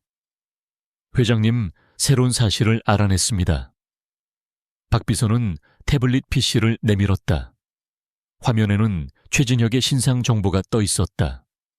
지훈이 이미 아는 내용이었다. 하지만 박 비서는 화면의 한 부분을 확대했다. 최진혁은 단순한 형사가 아니었습니다. 10년 전 사고 당시 그는 사고 관할 경찰서의 서장이었습니다. 경찰 내에서도 최연소 총경으로 능력을 인정받던 인물이었습니다. 경찰서장, 지훈은 눈을 가늘게 떴다. 일개 형사가 아니라 사건의 지휘 책임자였던 것이다. 박 비서의 보고는 계속되었다. 더 이상한 점은 회장님의 사고가 단순 교통사고로 종결된 지 불과 며칠 뒤 그가 아무런 이유 없이 사직서를 제출하고 잠적했다는 겁니다. 동료들은 그가 갑자기 모든 것을 버리고 떠난 이유를 아직도 모른다고 합니다. 마치 무언가에 쫓기거나 혹은 무언가를 숨기기 위한 행동처럼 보입니다. 모든 퍼즐 조각이 제자리를 찾아가는 느낌이었다. 최진혁은 사건의 진실을 알고 있었다. 어쩌면 상부의 압력으로 사건을 덮어야만 했고 그 죄책감 때문에 경찰직을 버리고 서연과 민준이를 보호하는 길을 택했을지도 모른다. 그는 단순한 목격자나 은인이 아니라 이 사건의 가장 깊숙한 곳에 있었던 핵심 증인이었다. 지훈은 최진혁의 프로필 사진을 노려보았다. 무뚝뚝하지만 강직해 보이는 남자의 얼굴. 서연이 그토록 의지하고 민준이가 따르는 이유를 이제 알 것 같았다. 저 남자는 자신의 모든 것을 걸고 10년간 약속을 지켜온 것이다. 지우는 결심했다. 서연이 만든 벽을 넘을 수 없다면 그 벽을 지키고 있는 문지기를 찾아가야만 한다. 박비서 최진혁을 만날 자리를 마련해 아무도 모르게 최대한 조용히. 지훈의 목소리는 낮고 단호했다. 이제 두 남자가 직접 대면할 시간이 되었다. 한 명은 가족을 잃고 복수를 꿈꾸는 왕. 다른 한 명은 모든 것을 버리고 가족을 지켜온 은둔자. 그들의 만남이 앞으로의 모든 판도를 바꾸어 놓을 것이었다. 최진혁을 만나는 일은 신중해야 했다. 강태식의 눈과 귀가 어디에 있을지 모르는 상황에서 섣부른 접촉은 모두를 위험에 빠뜨릴 수 있었다. 박민규는 최진혁의 동선을 며칠간 분석한 끝에 그가 매주 일요일 새벽 인적이 드문 저수지로 낚시를 간다는 사실을 알아냈다. 그곳이야말로 두 남자가 아무런 방해 없이 만날 수 있는 최적의 장소였다. 약속된 날 동이 트기 전에 푸르스름한 어둠 속에서 강지훈은 먼저 저수지에 도착했다. 물안개가 자욱한 수면은 거울처럼 고요했고 주변은 새소리 하나 들리지 않을 만큼 적막했다. 그는 이곳의 정적이 폭풍전야의 고요함처럼 느껴졌다. 얼마 지나지 않아 낡은 트럭 한 대가 비포장도로를 달려와 멈춰 섰다. 최진혁이었다. 최진혁은 차에서 내리자마자 낚시터로 향하지 않았다. 그는 한동안 주변의 지형과 동태를 날카롭게 살폈다. 그의 몸에 밴 경계심은 평범한 낚시꾼의 것이 아니었다. 위험을 감지하는 능력이 야생동물처럼 발달해 있었다. 모든 것이 안전하다고 판단한 뒤에야 그는 낚싯대를 들고 지훈이 서 있는 곳으로 천천히 다가왔다. 두 남자는 한동안 아무 말 없이 서로를 마주 보았다. 한 명은 값비싼 코트 차림에 도시의 냉정함을 두른 왕이었고 다른 한 명은 낡은 작업복에 세상의 풍파를 새긴 전사였다. 먼저 침묵을 깬 것은 최진혁이었다. 그의 목소리는 물안개처럼 낮고 축축했다. 무슨 꿍꿍이로 여기까지 나를 찾아왔는지 모르겠지만 서연이와 아이에게는 접근하지 마시오. 그의 목소리에는 경고와 함께 깊은 적대감이 서려 있었다. 그는 강지훈을 10년 만에 나타나 평화를 깨뜨린 불청객으로 여기고 있었다. 지훈은 그의 저기를 정면으로 받아내며 대답했다. 당신이 그들을 지켜왔다는 것 알고 있어. 감사하게 생각하고 있어. 하지만 이제 그 방식만으로는 안 된다는 것도 알아야 할 거요. 당신이 뭘 안다고 그런 소리를 하는 거요. 지난 10년간 당신은 그들이 죽은 줄로만 알고 당신의 제국을 건설하는 데 바빴겠지. 그 시간 동안 우리가 어떻게 살아왔는지 당신은 상상도 못해. 최진혁은 비웃음을 흘렸다.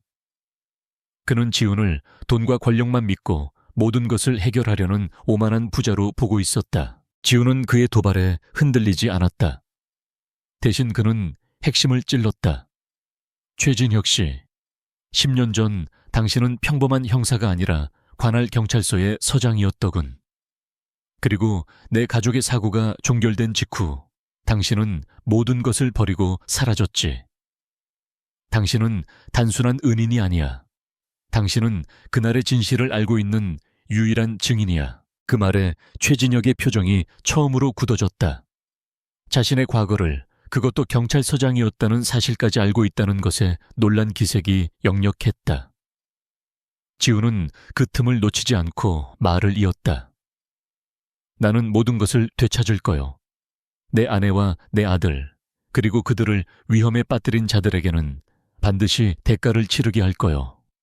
그 배후가 내 삼촌 강태식 부회장이라는 것도 알고 있어. 강태식의 이름이 나오자 최진혁의 눈빛이 날카롭게 번뜩였다. 그는 지훈을 다시 보았다. 단순한 슬픔과 분노에 사로잡힌 남자가 아니었다. 그는 이미 적의 심장부까지 꿰뚫어 보고 있었다. 최진혁은 한참 동안 침묵을 지키다 땅이 꺼져라 한숨을 내쉬었다. 그는 지난 10년간 혼자 짊어져 왔던 비밀의 무게를 떠올렸다. 당신 말이 맞소. 그날 밤은 사고가 아니었어. 완벽하게 계획된 살인이었지. 최진혁은 마침내 입을 열었다. 그의 목소리에는 깊은 회한이 담겨 있었다. 나는 현장에 도착하자마자 뭔가 잘못됐다는 걸 직감했어. 너무나도 깔끔하게 처리된 현장, 엇갈리는 증언들. 하지만 상부에서는 계속해서 단순 사고로 종결하라는 압력이 내려왔어. 그 압력의 배후에 율성그룹이 있다는 것도 그는 그날의 기억을 떠올리는 듯 먼 수면을 바라보았다. 나는 고민했어. 거대한 권력에 맞서 진실을 밝히려다 내 모든 것을 잃을 것인가? 아니면 눈을 감고 그들의 개가 될 것인가? 그러다 병원에서 기적적으로 살아남은 서연 씨와 아이를 보았어. 범인들은 그들이 살아있다는 걸 몰랐지. 그 순간 나는 선택을 해야만 했어. 최진혁의 이야기는 충격적이었다. 그는 자신의 지위를 이용해 서연과 민준의 사망진단서를 위조하고 병원 기록을 모두 삭제했다. 그리고 모든 것을 버리고 그들을 데리고 부산으로 내려와 지난 10년간 죽은 사람처럼 살며 그들을 지켜왔던 것이다. 그것은 진실을 밝히는 대신 살아남은 자들을 지키기 위한 그의 최선의 정의였다. 강태식은 보통 인물이 아니오. 그의 손은 정계와 법조계 깊숙이 뻗어 있어. 어설프게 덤볐다가는 당신 역시 10년 전 그 밤처럼 모든 것을 잃게 될 거요. 최진혁은 경고했다. 그것은 지훈을 시험하는 말이기도 했다. 과연 이 남자가 그 거대한 악과 맞서 싸울 각오가 되어 있는지 확인하고 싶었다. 지훈은 그의 눈을 피하지 않고 똑바로 마주보았다. 그래서 당신의 도움이 필요하오, 최진혁 서장. 당신은 그들의 방식을 알고 나는 그들을 무너뜨릴 힘이 있어. 당신이 가진 정보와 내가 가진 자원을 합치면 우리는 강태식을 심판대에 세울 수 있을 거요. 더 이상 숨어 지내지 않아도 되도록 내가 그 세상을 만들어주겠어. 지훈의 말에는 흔들림 없는 자신감과 결의가 담겨 있었다. 최진혁은 오랫동안 지훈을 바라보았다. 그는 지훈에게서 10년 전에 무력했던 젊은이가 아닌 자신과 같은 냄새를 풍기는 고독한 맹수의 모습을 보았다. 두 사람은 서로 다른 방식으로 가족을 지키기 위해 모든 것을 걸었던 것이다. 좋소. 하지만 분명히 해둡시다. 나는 당신을 위해 일하는 게 아니오. 나는 서연이와 민준이를 위해 싸우는 거요. 그리고 당신이 만약 그들을 다시 위험에 빠뜨린다면 내 손으로 당신을 먼저 처단할 거요. 최진혁은 마지막 경고와 함께 손을 내밀었다. 그것은 동맹의 악수라기보다는 서로의 목에 칼을 겨눈 채 맺는 위태로운 계약과도 같았다. 지훈은 그의 손을 강하게 맞잡았다. 두 남자의 소나기에 들어간 힘은 서로에 대한 불신과 공동의 적을 향한 분노가 뒤섞여 있었다. 나 역시 마찬가지요. 내 가족에게 손끝 하나라도 건드리는 자는 그게 누구든 용서하지 않을 거요. 그들의 눈빛이 허공에서 차갑게 부딪혔다. 이렇게 서로 다른 세상에 속해 있던 두 남자의 위태로운 동맹이 시작되었다.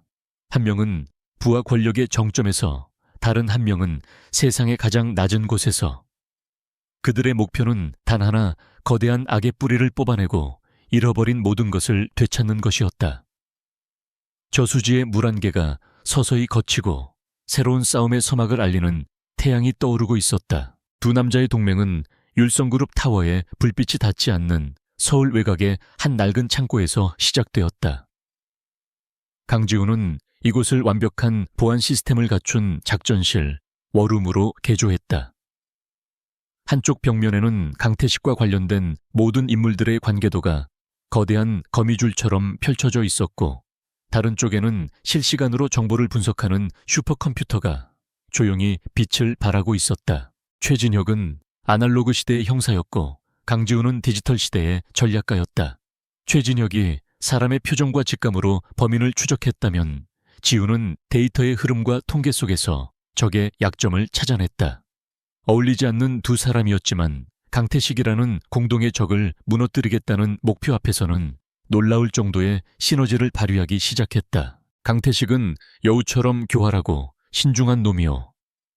직접적인 증거 없이는 절대로 움직이지 않아. 우리가 먼저 그의 굴을 흔들어 놈이 스스로 밖으로 기어나오게 만들어야 하오. 최진혁이 10년 묵은 수사 파일들을 넘기며 말했다. 그의 경험은 지훈이 가진 데이터만으로는 파악할 수 없는 적의 성향과 행동 패턴을 예측하게 해주었다. 지훈은 그의 말에 동의하며 거대한 스크린을 가리켰다. 그렇다면 유령을 하나 만들어내야겠군. 그의 계획은 대담하고 정교했다.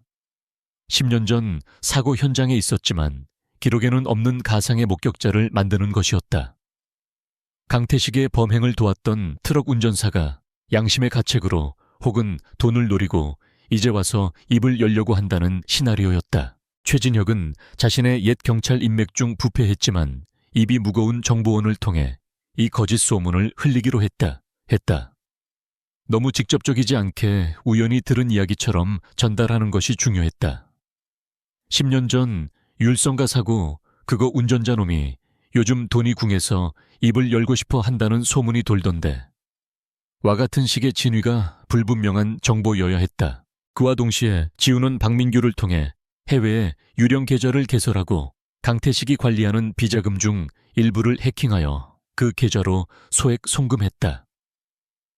마치 협박범이 돈을 요구하고 강태식 측에서 입막음용으로 돈을 보낸 것처럼 보이게 하기 위한 조작이었다. 이제 미끼는 완벽하게 준비되었다. 여우가 과연 이 미끼를 물 것인가? 며칠 뒤 강태식은 자신의 오랜 정보원인 현직 경찰 간부로부터 문제의 소문을 전해 들었다. 처음에는 반신반의했다. 10년이나 지난 일이 이제 와서 불거질 리가 없다고 생각했다. 하지만 며칠 뒤 자신의 비자금 계좌에서 소액이 인출되어 정체불명의 해외 계좌로 흘러 들어간 것을 확인하고는 심장이 철렁 내려앉았다. 그는 극도의 불안감에 휩싸였다. 만에 하나 정말로 살아있는 목격자가 있다면 자신의 모든 것을 앗아갈 수 있는 불씨였다. 그는 절대 그런 위험을 용납할 수 없었다. 그는 자신의 수많은 약점 중 가장 치명적인 약점을 건드린 이 목격자를 영원히 침묵시키기로 결심했다. 강태식은 서재 깊숙한 곳에 숨겨둔 대포폰을 꺼내 번호를 눌렀다. 신호음이 몇 번 울린 뒤 감정 없는 남자의 목소리가 들려왔다. 예, 부회장님. 그는 강태식이 가장 더러운 일을 처리할 때마다 고용하는 해결사 그림자라고 불리는 남자였다. 처리할 사람이 하나 생겼다. 10년 전 그 트럭 운전사. 살아 돌아왔다더군. 찾아내서 깨끗하게 처리해. 그 통화 내용은 워룸의 스피커를 통해 고스란히 울려 퍼지고 있었다. 강지훈과 최진혁은 서로를 마주보았다. 드디어 여우가 덫에 걸려들었다. 이제부터는 그림자를 추적하여 그가 누구와 접선하고 어떻게 움직이는지를 파악하여 강태식에 숨겨진 연결고리들을 모두 밝혀내는 일만 남았다. 박민규가 이끄는 특수추적팀이 그림자의 뒤에 그림자처럼 달라붙었다. 그림자는 프로였다. 여러 차례 대중교통을 갈아타고 동선을 복잡하게 꼬며 미행을 따돌리려 했지만 율성의 최첨단 기술력과 자금력으로 무장한 추적팀을 완전히 떨쳐내지는 못했다. 며칠간의 추적 끝에 그림자는 마침내 움직이기 시작했다. 하지만 그가 향한 곳은 가상의 목격자를 찾기 위한 곳이 아니었다. 그는 서울 시내의 한 고급 룸살롱으로 들어갔다. 워룸의 스크린에는 추적팀이 몰래 설치한 도청 장치를 통해 룸 안의 대화가 생생하게 들려왔다. 그곳에는 이미 2명의 남자가 더 와 있었다. 최진혁은 그들의 목소리를 듣자마자 치를 떨었다. 한 명은 10년 전 자신에게 사건을 덮으라고 압력을 넣었던 당시 경찰청의 고위 간부였고, 다른 한 명은 강태식의 법률 자문 역할을 하며 모든 범죄의 뒤처리를 담당해온 부패한 검사 출신 변호사였다. 그들은 강태식의 가장 튼튼한 방패막이이자 추악한 범죄의 공모자들이었다. 그림자는 그들에게 강태식의 지시를 전달했다. 10년 전 운전수가 나타났다고 합니다. 부회장님께서는 이번 기회에 모든 관련자들의 입을 다시 한번 단속하고 필요하다면 흔적 자체를 없애버리길 원하십니다. 그의 말에 두 남자는 긴장한 듯 마른 침을 삼켰다. 그들의 대화 속에서 10년 전의 진실이 하나씩 드러나기 시작했다. 그들은 자신들의 범죄를 은폐하기 위한 구체적인 계획을 논의했다. 경찰의 수사망을 어떻게 피할 것인지, 언론을 어떻게 통제할 것인지, 그리고 마침내 찾아낸 목격자를 어떻게 처리할 것인지에 대한 섬뜩한 대화가 오고 갔다. 그들은 자신들이 완벽한 통제 하에 있다고 믿었지만 그들의 모든 말과 행동은 지훈과 최진혁의 거미줄에 고스란히 기록되고 있었다. 지훈은 주먹을 불끈 쥐었다. 자신의 가족을 나락으로 떨어뜨린 원수들이 바로 저들이었다. 당장이라도 달려가 모두를 박살내고 싶었지만 그는 이성을 잃지 않았다. 이것은 시작일 뿐이었다. 그는 이 녹취 파일을 이용해 그들을 하나씩 무너뜨리고 마침내 가장 꼭대기에 있는 강태식의 목을 조일 것이다. 최진혁은 착잡한 표정으로 스크린을 응시했다. 한때 자신이 몸담았던 조직의 선배와 정의를 수호해야 할 법조인이 저렇게 타락했다는 사실에 깊은 환멸을 느꼈다. 하지만 동시에 이제야 모든 것을 바로잡을 기회가 왔다는 생각에 가슴이 뜨거워졌다. 그는 더 이상 도망자나 방관자가 아니었다. 그는 심판자였다. 모든 증거는 확보됐다. 이제 그물만 걷어 올리면 되겠군. 지훈이 차갑게 말했다. 그들의 첫 번째 공동작전은 완벽한 성공이었다. 강태식은 자신의 가장 예민한 부분을 건드리자 스스로 자신의 방패와 창을 모두 노출시켜버렸다. 이제 두 남자는 의심과 불신을 넘어 완전한 파트너가 되었다. 그들의 눈빛에는 공동의 목표를 향한 뜨거운 투지가 불타오르고 있었다. 다음 단계는 10년 전 그 밤의 완전한 진실을 재구성하는 것이었다. 워룸의 공기는 그 어느 때보다 무겁게 가라앉아 있었다. 강지훈과 최진혁은 룸살롱에서 확보한 녹취 파일을 밤새도록 분석했다. 그 안에는 강태식의 범죄를 입증할 결정적인 증거들이 담겨 있었지만 그것만으로는 10년이라는 세월의 벽을 넘고 법의 심판대에 세우기에는 부족했다. 그들에게는 모든 것을 증언해줄 살아있는 혀가 필요했다. 그들의 목표는 강태식의 해결사 그림자가 되었다.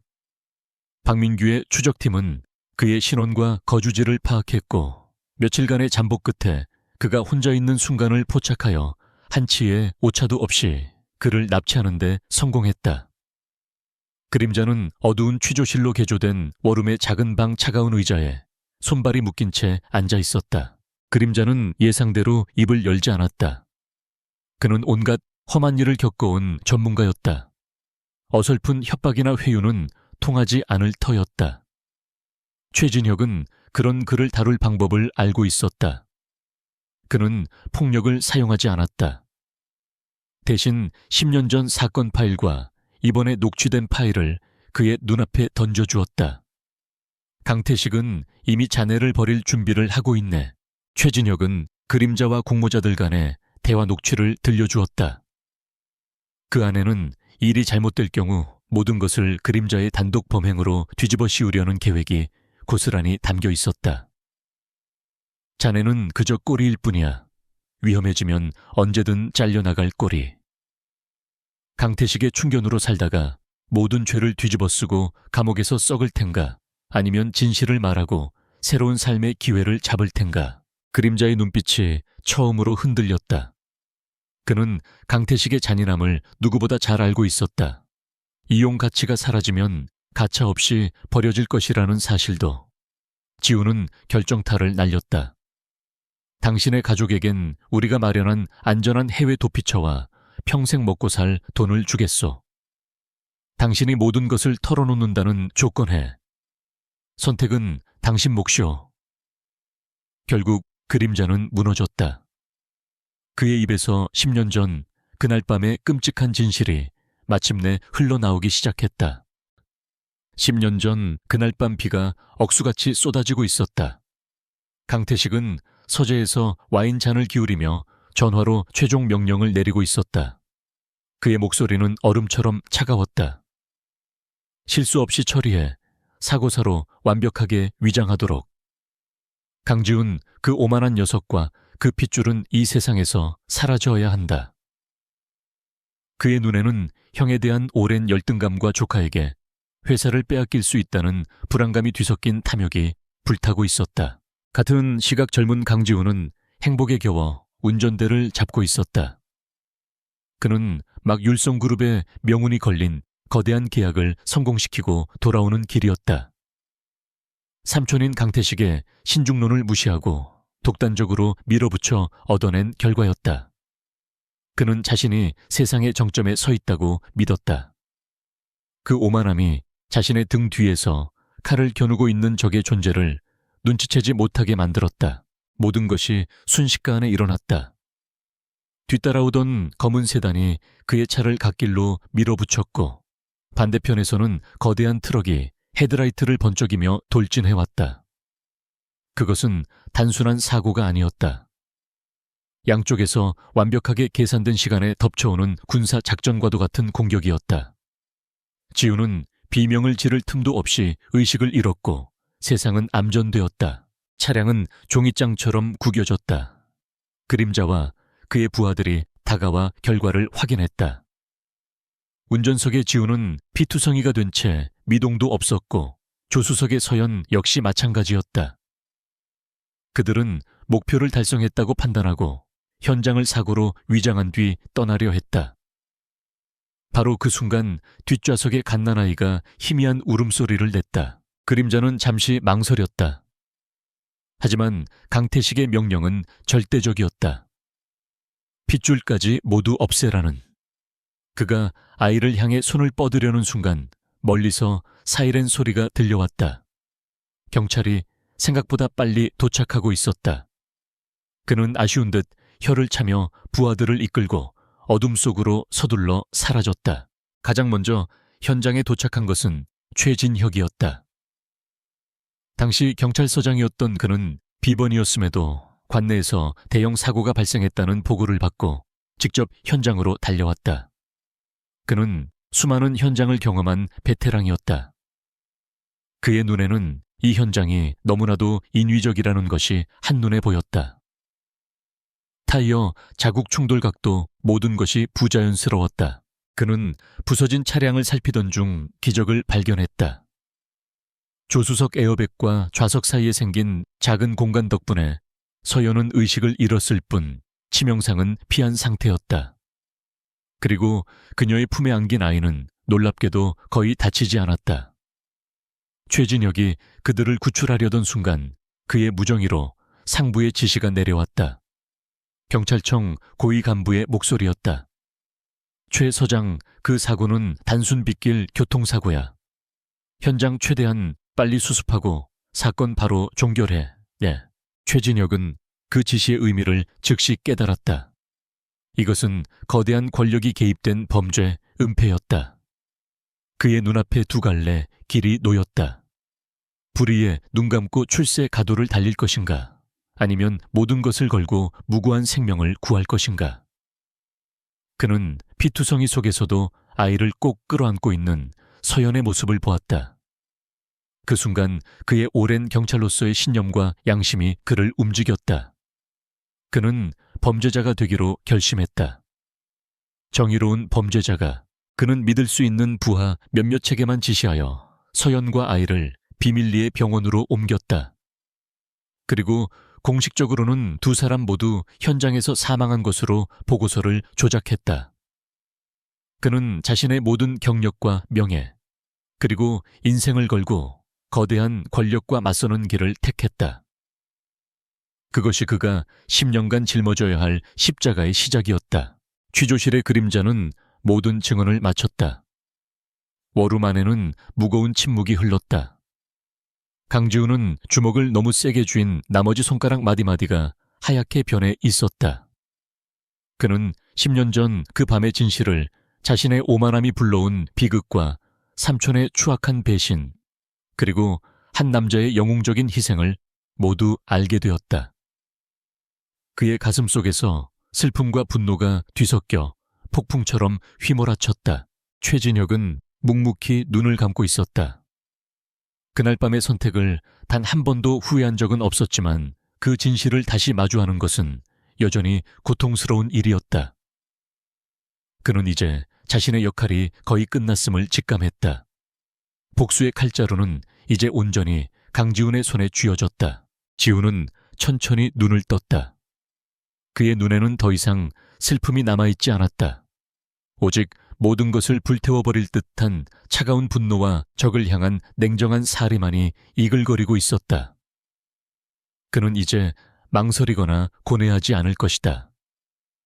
그는 자신의 가족을 파괴한 자들을 자신의 방법으로 가장 고통스럽게 심판할 것이다.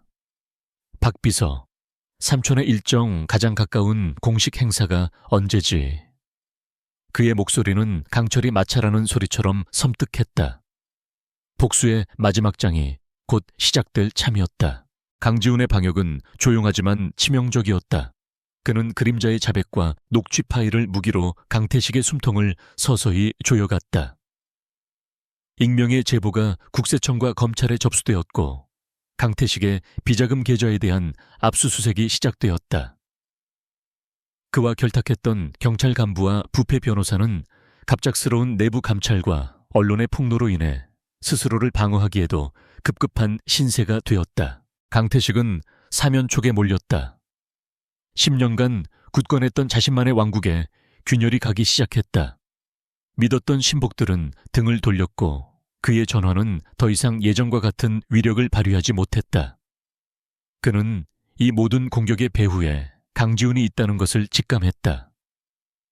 죽은 줄로만 알았던 조카의 아내와 아들이 10년 만에 그의 목을 겨누는 비수가 되어 돌아온 것이다. 궁지에 몰린 쥐는 고양이를 무는 법이다. 이성을 잃은 강태식은 마지막이자 가장 추악한 도박을 감행하기로 결심했다. 그가 잃을 것이 아무것도 없다면 강지훈의 가장 소중한 것을 빼앗아버리면 그만이었다. 그는 남은 하수인들을 모두 긁어모아 부산으로 보냈다. 그들의 목표는 단 하나 아이 강민준이었다. 그날 오후 부산의 작은 식당의 비명이 울려 퍼졌다. 최진혁이 잠시 자리를 비운 사이 건장한 남자들이 들이닥쳐 순식간에 민준이를 낚아채 사라졌다. 서연은 필사적으로 저항했지만 역부족이었다. 그녀의 절규는 텅 빈 골목에 허망하게 울려 퍼졌다. 잠시 후 워룸에 있는 지훈의 전화가 지옥의 소리처럼 울렸다. 최진혁의 다급한 목소리였다. 민준이가, 녀석들이 민준이를 데려갔어. 온몸에 피가 얼어붙는 듯 해랬다. 지훈은 수화기를 든 채 그 자리에 얼어붙었다. 10년 전의 악몽이 그대로 재현되고 있었다. 그는 또다시 가족을 지키지 못했다. 그러나 이번에는 달랐다. 절망에 빠져 있을 시간은 없었다. 그의 슬픔은 순식간에 모든 것을 불태울 듯한 분노로 변했다. 바로 그때 그의 다른 전화가 울렸다. 발신자는 강태식이었다. 내 조카 지훈아, 이제야 게임이 좀 공평해진 것 같구나. 전화기 너머로 들려오는 강태식의 목소리는 광기에 차 있었다. 네가 가진 모든 증거, 그리고 율성그룹 회장 자리, 그것들을 가지고 인천항 제7부두 폐창고로 혼자 와라. 경찰에 알리거나 꼼수를 부리면 네 아들놈은 바닷속 물고기밥이 될 줄 알아라. 전화가 끊어지고 워룸 안에는 무거운 정적이 흘렀다. 최진혁은 당장이라도 혼자 뛰어들 기세였지만 지훈이 그를 막았다. 진정하시오. 이건 감정적으로 대처할 일이 아니오. 저놈은 이성을 잃었소. 그럴수록 우리는 더 냉정해져야만 하오. 그의 눈은 분노로 불타올랐지만 머리는 얼음처럼 차갑게 움직이기 시작했다. 그는 즉시 인천항 제7부두의 위성사진과 설계도를 스크린에 띄웠다. 강태식은 정문을 통해 내가 오기를 기다릴 거요. 그러니 우리는 다른 길로 들어간다. 최진혁 씨, 당신은 당신의 팀과 함께 동쪽 배수구를 통해 침투해서 소란을 피워주시오. 내가 아들을 구출할 시간을 벌어줘야 하오. 지훈은 전략가였고 이곳은 그의 전쟁터였다. 최진혁은 지훈의 계획을 듣고 그의 눈을 보았다. 그 안에는 더 이상 오만한 젊은 경영자의 모습은 없었다. 오직 아들을 구하려는 아버지의 결연한 의지만이 존재했다. 최진혁은 말없이 고개를 끄덕였다. 알겠소. 놈들의 시선은 내가 모두 빼앗아오지.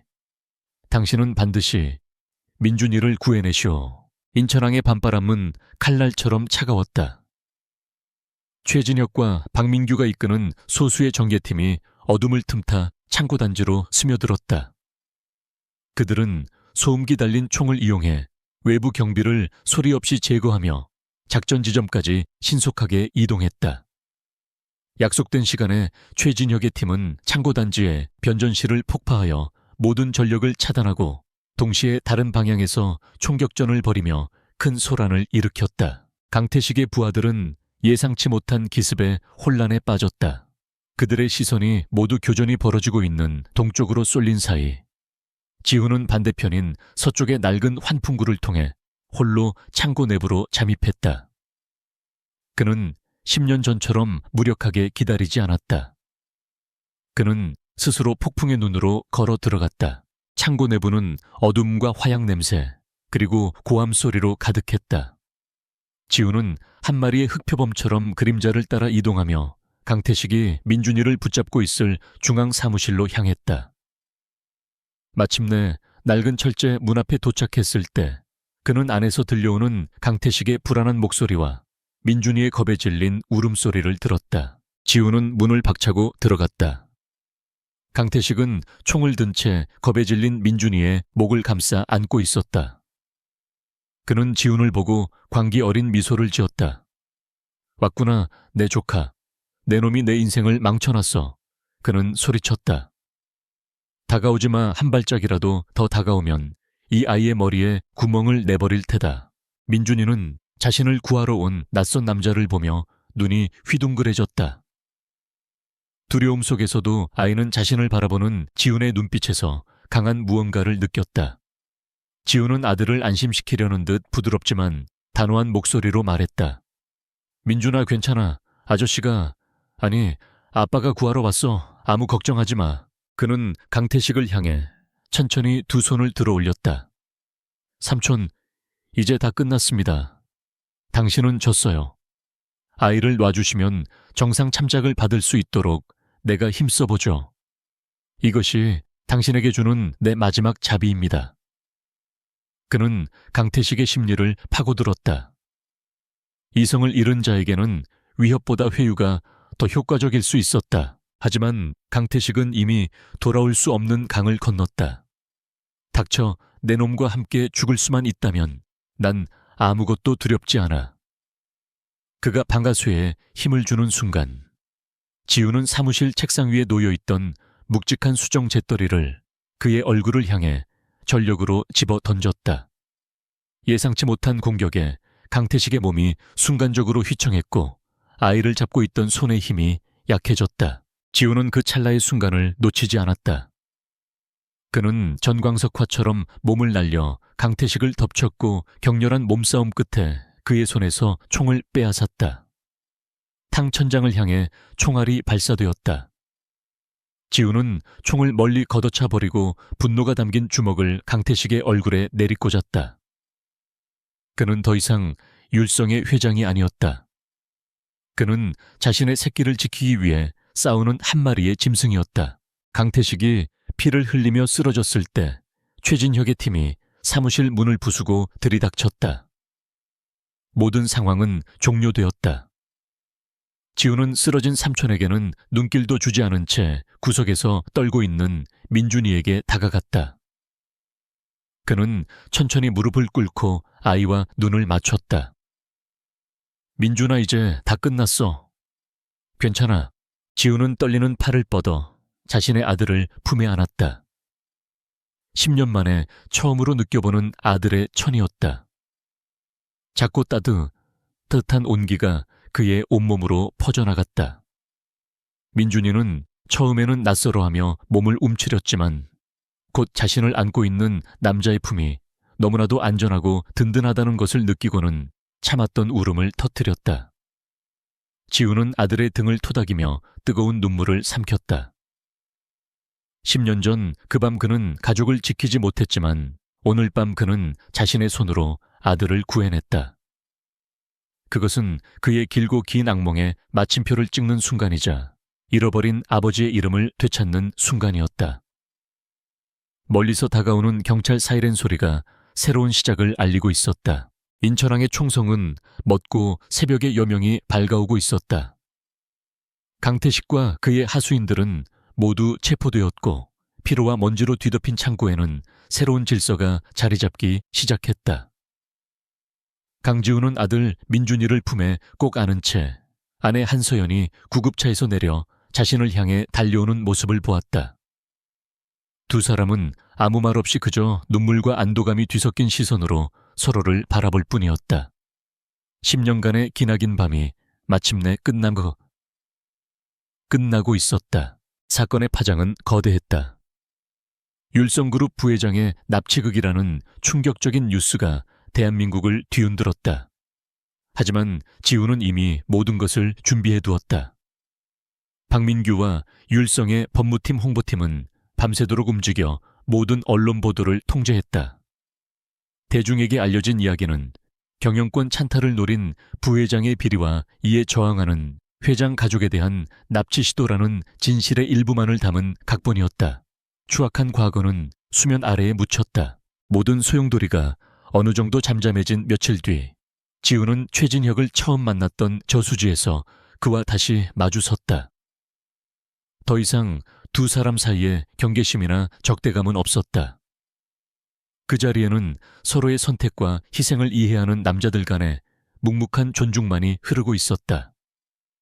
최진혁은 강물에 낚싯대를 던지며 무심한 척 입을 열었다. 이제 내 역할은 끝난 것 같소. 약속은 지켰고 가족은 당신 곁으로 돌아갔으니 나도 이제 내 인생을 살아야지. 그의 목소리는 시원섭섭한 감정이 묻어났다. 10년간 짊어졌던 무거운 짐을 내려놓는 순간이었다. 지우는 그에게 깊이 고개를 숙였다. 당신의 은혜 평생 잊지 않겠습니다. 무엇이든 원하는 것을 말씀하십시오. 율성이 가진 모든 것을 동원해서라도 보답하겠습니다. 최진혁은 피식 웃으며 고개를 저었다. 보답은 무슨? 나는 그저 내 양심의 빚을 갚았을 뿐이오. 당신이 진짜 해야 할 보답은 다시는 그들을 놓치지 않는 거요. 훌륭한 회장이 되기 전에 좋은 남편, 좋은 아버지가 되시오. 그게 내가 바라는 전부요. 그는 낚싯대를 접으며 자리에서 일어났다. 그는 뒤도 돌아보지 않고 왔을 때처럼 조용히 떠나갔다. 그의 뒷모습은 평범한 낚시꾼의 모습이었지만 지훈의 눈에는 세상 그 어떤 영웅보다도 위대해 보였다. 며칠 뒤 지훈은 모든 것을 내려놓고 다시 부산으로 향했다. 화려한 수트 대신 평범한 면바지와 셔츠 차림이었다. 그는 엄마의 밥상 문을 열고 들어섰다. 식당 안에는 서연과 민준이 단둘이 앉아 있었다. 테이블 위에는 따뜻한 김이 나는 저녁상이 차려져 있었다. 마치 오랫동안 집을 비웠던 가장을 기다린 것처럼 그날 밤 세 사람은 처음으로 아무런 두려움이나 거짓 없이 마주 앉았다. 지우는 섣불리 용서를 구하지 않았다. 대신 그는 지난 10년간 자신이 얼마나 어리석었는지, 자신의 오만함이 가족을 얼마나 큰 위험에 빠뜨렸었는지를 담담하게 고백했다. 그리고 서연이 홀로 감당해야 했을 고통과 공포에 대해 진심으로 미안함을 전했다. 서연은 조용히 그의 고백을 들었다. 그녀의 마음속에 얼어붙어 있던 증오와 원망의 벽이 조금씩 녹아내리고 있었다. 그녀는 지훈이 변했다는 것을 알 수 있었다. 그는 더 이상 세상을 다 가진 듯 오만했던 젊은이가 아니었다. 상실의 고통을 통해 비로소 소중한 것이 무엇인지를 깨달은 한 남자가 앉아 있었다. 시간이 필요할 거예요. 우리 모두에게. 그녀의 대답은 그것이 전부였지만 그 안에는 새로운 시작의 가능성이 담겨 있었다. 지우는 민준이에게 다가가 조심스럽게 말을 걸었다. 그는 아빠라는 이름의 무게를 강요하지 않았다. 대신 그는 아이의 눈높이에 맞춰 무릎을 꿇고 그날 밤 얼마나 무서웠는지를 물어봐 주었다. 그리고 자신 역시 너무나도 무서웠다고 민준이를 잃을까봐 세상이 끝나는 것 같았다고 솔직하게 털어놓았다. 민준이는 말없이 지훈을 올려다보았다. 아이는 그날 밤 자신을 구하기 위해 불길 속으로 뛰어들었던 이 남자의 모습을 똑똑히 기억하고 있었다. 자신을 품에 안고 괜찮다고 속삭여주던 목소리와 뜨거웠던 눈물을 기억했다. 아이는 작은 손을 뻗어 지훈의 뺨에 난 상처를 조심스럽게 만졌다. 아저씨, 아파요. 그 작은 한마디에 지훈은 세상의 모든 것을 얻은 것 같았다. 몇 달의 시간이 흘렀다. 많은 것이 변했다. 지훈은 율성그룹의 경영 일선에서 한 발 물러나 전문 경영인에게 많은 권한을 위임했다. 그는 더 이상 일 중독자처럼 살지 않았다. 서연과 민준이는 부산의 식당을 정리하고 서울 근교의 한적한 주택으로 이사했다. 지훈의 펜트하우스가 아닌 햇살이 잘 드는 평범한 집이었다. 그들은 아직 완벽한 가족의 모습은 아니었다. 10년이라는 시간의 상처는 생각보다 깊었고 서로에게는 아직 어색한 순간들이 많았다. 하지만 그들은 노력했다. 지훈은 서툰 솜씨로나마 아침 식사를 준비했고 민준이의 학교 행사에 꼬박꼬박 참여했다. 서연은 굳게 닫았던 마음의 문을 조금씩 열고 지훈에게 웃음을 보여주기 시작했다. 어느 화창한 가을날 오후 세 사람은 한강공원에서 자전거를 타고 있었다. 지훈은 아직 자전거가 서툰 민준이의 뒤를 잡아주며 함께 달렸다. 서연은 조금 떨어진 벤치에 앉아 두 남자의 모습을 따뜻한 미소로 바라보고 있었다. 넘어지고 다시 일어나고 서툴지만 함께 나아가는 부자의 모습 위로 따사로운 햇살이 쏟아져 내렸다. 지훈은 잠시 멈춰 서서 서연을 돌아보았다. 그녀는 그를 향해 가볍게 손을 흔들어 주었다. 그 순간 지훈은 비로소 깨달았다. 잃어버린 10년을 되돌리는 것은 불가능하다. 하지만 앞으로 다가올 수많은 날들을 함께 만들어가는 것은 가능하다는 것을. 그의 진짜 인생은 그의 제국이 완성되었을 때가 아니라 지금 이 순간 사랑하는 가족과 함께하는 이 평범한 오후에 비로소 시작되고 있었다. 그는 세상을 다 가진 왕이 아니라 한 여자와 한 아이의 평범한 행복을 지키는 남자가 되었다. 그리고 그것이야말로 그가 진정으로 원했던 단 하나의 왕관이었다.